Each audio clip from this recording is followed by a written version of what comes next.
Sinus lift is a surgical procedure which involves elevating the enlarged sinus floor to create room so that the bone grafts can be added under it.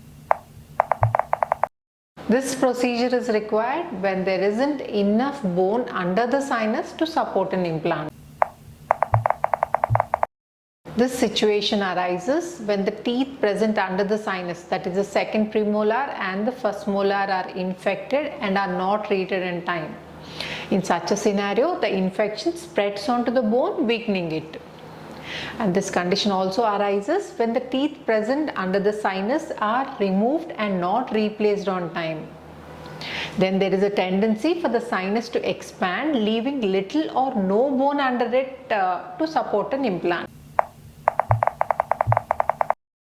Like any other surgery, there are chances of infection, that is sinusitis, sinus membrane rupture, bone graft failure, or also procedural failure, which means that one has to start from scratch again. And in general, sinus lift procedure delays the treatment time, that is fixed replacement of teeth will be delayed further by 6 to 9 months. And if there is any procedural failure, then the downtime will be increased further. When there is no scope to place implants under the sinus, implants can be tilted and placed mesially and distally to the sinus. Distally, the pterygoid bone can be engaged to place tuberopterygoid implants. In absolute no bone cases, when there is no bone present mesial to the sinus, the zygomatic bone or the cheekbone can be engaged to place zygomatic implants. These implants aid in immediate loading of teeth.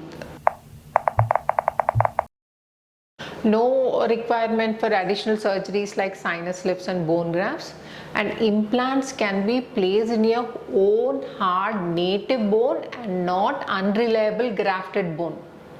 And teeth can be loaded immediately, that is, you can get your permanent teeth in less than 5 days.